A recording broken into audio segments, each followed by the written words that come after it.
les potagers de Terre de Monaco. Aujourd'hui, on va parler des tomates. Les graines de tomates vont se planter fin janvier, début février, évidemment en serre. Et si vous n'avez pas de serre, vous pourrez faire ça chez vous. Ensuite, vous aurez à partir d'avril une tomate qui va ressembler à ça, avec déjà plusieurs feuilles. À ce moment-là, vous pourrez la rempoter. Et donc, quand vous la rempotez, son tronc, il faudra qu'il soit un peu plus immergé dans la terre afin qu'elle s'enracine et se fortifie. Alors après 1-2 mois, votre tomate va ressembler à un beau plant avec même parfois déjà des fruits et vous pourrez la mettre en pleine terre. À nouveau, il va falloir la planter très profondément afin qu'elle s'enracine de nouveau et se fortifie. Ici, la terre est très argileuse et sableuse. Donc je vous conseille de remettre du compost et du terreau à chaque fois que vous replantez quelque chose. Donc après chaque nouvelle plantation, il vous faut arroser votre plant et surtout ne jamais arroser les feuilles parce qu'elles n'aiment pas du tout ça.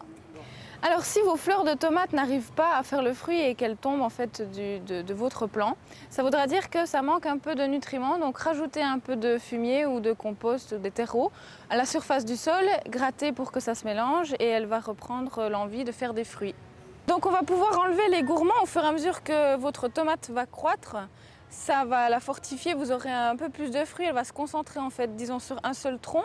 À l'intersection de votre plant, de la feuille et du plant du tronc principal, vous aurez souvent des gourmands, des sortes de petits jets en fait de nouvelles têtes de tomates qui vont pousser et que vous pourrez enlever soit à la main si elles sont encore jeunes et petites, sinon vous utiliserez pour les plus grands gourmands un ciseau afin de blesser le moins possible votre plant de tomates. Pour éviter d'avoir une feuille malade du mildiou comme celle-ci, vous pourrez toutes les 2-3 semaines, en fonction de s'il pleut ou pas, les asperger de bouillie bordelaise. Si votre tomate commence à avoir un début de cul noir, c'est parce que votre terre manque de calcium. Vous pourrez le réinsérer en faisant de l'aspersion avec un peu de lait à l'intérieur et évidemment une quantité d'eau suffisante aussi. Sinon, ça sera parce que l'arrosage est irrégulier. On vous conseille de pailler. Pourquoi? Pour plusieurs raisons. La première, c'est parce que ça va garder l'humidité de votre terre, donc vous aurez un petit peu moins de dépenses au niveau de l'eau.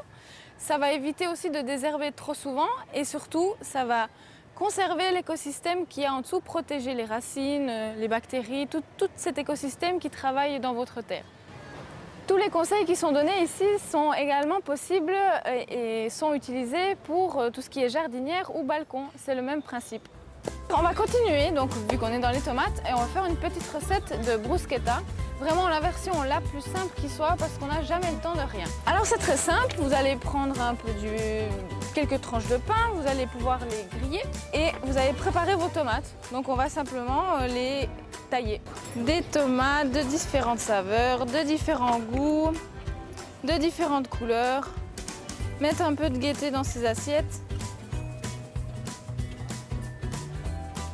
La petite touche originale de cette fameuse recette, c'est de rajouter du basilic, mais du basilic qui est un peu différent que le grand vert ou le génovese qu'on connaît habituellement. Ici, on est sur du basilic grec. C'est en fait un basilic qui a des petites feuilles, mais plus ou moins le même goût. Ici, on a du basilic cannelle. Ici, on est sur du basilic qu'on appelle rubin, qui est entre le violet et le vert. Le basilic pourpre, le basilic de Nouvelle-Guinée, le basilic citron, c'est le basilic thaï qui est très fenouillé. On va insérer ça dans notre salade de tomates. On va rajouter de l'huile.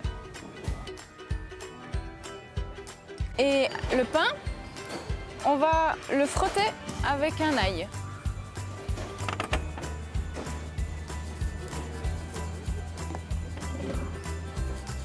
Et puis, on va en mettre évidemment dessus.